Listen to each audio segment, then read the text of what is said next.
इसका integration cosec x और इसमें cosec x minus cot x का मल्टीप्लिकेशन होगा और नीचे भी cosec x minus cot x dx। इसको cosec x minus cot x को अगर t मान लेते हैं तो ये होगा minus cosec x cot x और इसका माइनस माइनस मिलके minus cosec square x dx is equal to dt। इस तरह से ये हो जाएगा cosec x cot x minus में और ये प्लस हो जाएगा cosec square x dx is equal to dt। तो अगले स्टेप में यहां पे अगर हम लोग इसको मल्टीप्लाई कर दें तो ये होगा cosec square x minus cosec x cot x dx upon cosec x minus cot x. अब जब सब्स्टिट्यूट करेंगे तो इसकी जगह पर ये dt हो जाएगा, केवल ये होगा 1/t dt और जिससे हम लोग लिखेंगे log t plus constant of c और log t की जगह पे लिखेंगे cosec x minus cot x plus constant of c। इसका एक इंटीग्रेशन ये हुआ और दूसरा एक तरीका है इसके इंटीग्रेशन को फाइंड करने का जो आईआईटी के लिए काफी महत्वपूर्ण है। तो इसके बाद मैं उसे करके दिखाता हूं, नोट करने के लिए 2-4 सेकंड।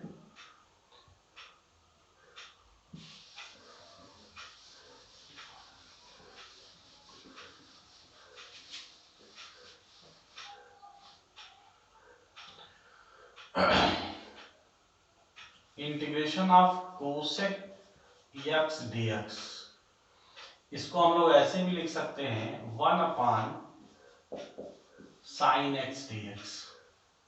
और हमें पता है कि sin 2x का एक फॉर्मूला होता है, sin 2x is equal to 2 sin x cos x। तो केवल अगर sin x हो तो 2 sin x by 2 cos x by 2 लिखा जा सकता है। इस फार्मूले का प्रयोग करके 1/2 sin x by 2 cos x by 2 dx लिख सकते हैं। अब इसको इंटीग्रेट करने के लिए cos स्क्वायर x बाई 2 से डिनोमिनेटर और न्यूमरेटर में डिवाइड कर दिया जाए तो ऊपर वाला हो जाएगा sec स्क्वायर x बाई 2 और नीचे वाला हो जाएगा 2 tan x बाई 2 dx। यहां लिख देंगे कि dividing by cos square x by 2 in numerator and denominator. अब इसको जो है हम लोग tan x बाई 2 को t मान लेंगे। तो इसको डिफरेंशिएट करेंगे तो ये होगा sec स्क्वायर x बाई 2 और x बाई 2 का डिफरेंशियल होता है 1/2 dx is equal to dt। ऐसी स्थिति में ये होगा sec square x by 2 dx is equal to 2 dt। अब इस वैल्यू को इसमें पुट किया जाएगा तो ये होगा 2 dt अपान 2t, 2 से 2 कैंसिल होगा और ये हो जाएगा 1/t dt का log t plus constant of c। अब इसकी जगह पे हम लोग लिखेंगे log ऑफ t की जगह पे उन्होंने माना है tan x बाई 2 तो ये होगा tan x बाई 2 ये काफी महत्वपूर्ण फॉर्मूला है जो आईआईटी के लिए काफी इंपॉर्टेंट है और इससे आईआईटी के बहुत सारे सवाल इस फॉर्मूले के द्वारा लगाए जाते हैं। ये बहुत इंपॉर्टेंट फॉर्मूला। आप देखिए सेक का क्या होगा। तो यहां पे अगर हम लोग इसे फिर से मिटाते हैं,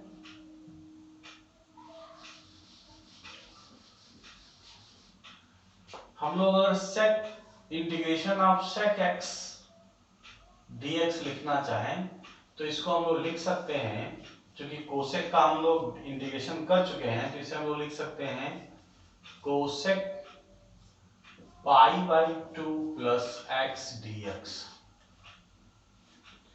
अब चूंकि कोसेक का इंटीग्रेशन हमें पता चल चुका है, तो इस आधार पे log tan x बाई 2, तो इस आधार पे सीधा सीधा हम लोग इसका प्रयोग करके लिख सकते हैं log tan, और जो x की जगह पे है उसका बाई 2 कर लेंगे, अर्थात pi by 2 plus x by 2 का half plus constant of c। तो ये क्या होगा log tan pi by 4 plus x by 2 plus constant of c। ये बहुत ही महत्वपूर्ण फॉर्मूले हैं सेक और कोसेक के, जो काफी इंपॉर्टेंट है। इस पे एक एग्जांपल करके हम दिखाते हैं।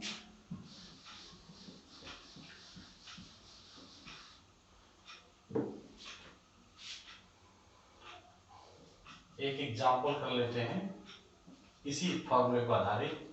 Integration of 1 upon cos x minus sin x dx। ये आईआईटी में किसी न किसी बहुत पुराने समय में 2001 या 2 में आ चुका है। इसके ऑप्शन को देख करके, इसके सभी ऑप्शन में 1 अपॉन अंडर रूट 2 दिया है, तो ये काम हम लोग यहाँ कर सकते हैं कि 1 अपॉन अंडर रूट 2 का मल्टीप्लाई कर दिया जाए, तो ये हो जाएगा 1 upon under root 2 cos x minus 1 upon under root 2 sin x। और अपनी जरूरत के हिसाब से इसको cos का फॉर्मूला बना लेंगे ताकि हमें sec मिल जाएगा, और sec का डायरेक्ट फॉर्मूला ये लिखा जा सकता है। तो अगला स्टेप होगा 1 अपॉन अंडर रूट 2 और इंटीग्रेशन ऑफ, यहां हम लोग लिख सकते हैं cos पाई बाई 4 की वैल्यू 1 अपॉन अंडर 2 होता है, ये cos x हो जाएगा, और यहां भी sin पाई बाई 4 का अंडर रूट 1 अपॉन अंडर 2 होता है, और यहां पे ये sin x dx हो जाएगा। तो 1 upon under root 2 integration of 1 upon, इसको हम लोग लिख सकते हैं cos pi by 4 plus x का एक फॉर्मूला बन जाएगा। अब इसका देखें 1 upon under root 2 integration of 1, ये हो जाएगा sec pi by 4 plus x dx हो जाएगा। और देखें इस फॉर्मूले के आधार पे कि integration of sec x dx बराबर क्या लिखा गया है log tan इतना, तो हम इस आधार पे लिख सकते हैं 1 upon under root 2 log tan, और जो भी यहां पर है उसका बाई 2 कर देंगे tan। यहां पे देखिए x है, यहां पे भी इसको x मान लेंगे, तो इसका मतलब क्या होगा कि जो भी है यहाँ पे ये आएगा और इस तरह से सीधे सीधे रख देंगे, यानी ये हो जाएगा pi by 4 plus x by 2 plus constant of c, ये होगा 1 अपॉन अंडर रूट 2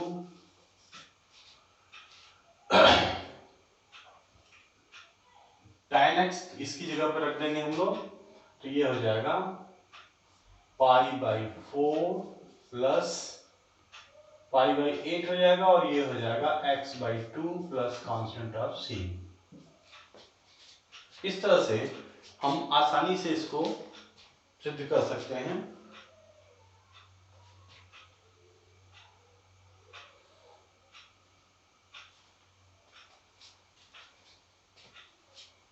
यहां पर एक चीज, ये x की जगह पर रखेंगे, यहाँ पे एक चीज और होगा जो पाई बाई 2 यहाँ पे लिखना पड़ेगा हम लोगों को, पाई बाई 2 प्लस, तो ये हो जाएगा 3 पाई बाई 8 और x बाई 2 हो जाएगा, और ये हमारा आंसर आ जाएगा। और ये बहुत ही इंपॉर्टेंट क्वेश्चंस हैं। अब हम थोड़ा इसका थोड़ा सा हम लोग कॉन्सेप्ट क्लियर कर लें कि वास्तव में सब्स्टिट्यूशन जो सामान्य अर्थों में होता है, कैसे हम चैप्टर को स्टार्ट करेंगे। ये तो फॉर्मूले पे आधारित था। अब कुछ सिंपल सवाल। पहला सवाल, x square sine x cube dx,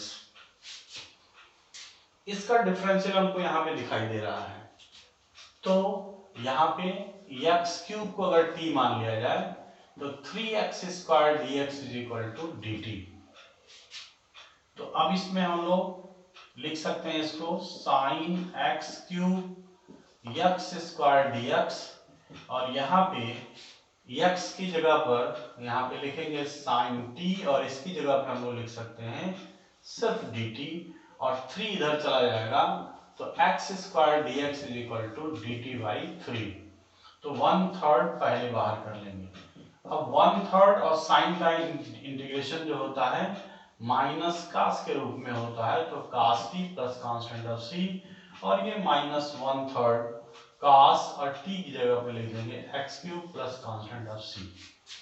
ये एक बहुत ही अच्छा उदाहरण है जिससे हमें ये समझ में आ जाएगा कि सब्स्टिट्यूशन क्या होता है। एक और सवाल देखते हैं सब्स्टिट्यूशन का।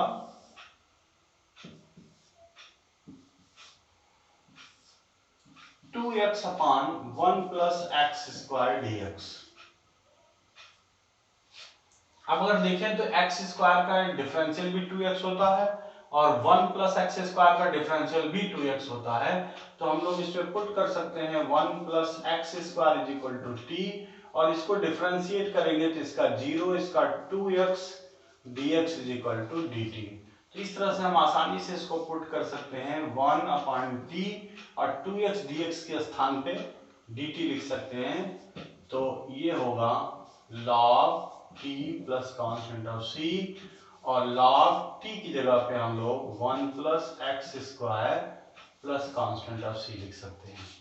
इससे एकदम कॉन्सेप्ट क्लियर हो जाता है कि सब्स्टिट्यूशन मेथड इंटीग्रेशन में क्या है। एक और एग्जांपल देके इसको आज का सवाल यहीं रोक देते हैं, आज का टॉपिक क्लोज करते हैं। एक सवाल और, तीसरा example, integration of 1 upon x minus under root x dx। इसमें से अगर हम लोग नीचे अंडर रूट एक्स कॉमन ले लें तो यहाँ पे अंडर रूट माइनस 1 dx होगा, और इस अंडर रूट एक्स माइनस 1 को अगर t मान लिया जाए, क्योंकि हमें पता है कि अंडर रूट एक्स का डिफरेंशियल 1 अपान 2 अंडर रूट एक्स होता है, तो इसको डिफरेंशिएट करेंगे तो ये होगा 2 under root x dx is equal to dt। तो 1 upon under root x dx is equal to 2 dt हो जाएगा। ऐसी स्थिति में इसको जरा ठीक से लिखा जाए तो 1 upon under root x minus into 1 upon under root x dx। अब इसकी जगह पे हम 2 dt लिख सकते हैं, ये होगा 1 अपान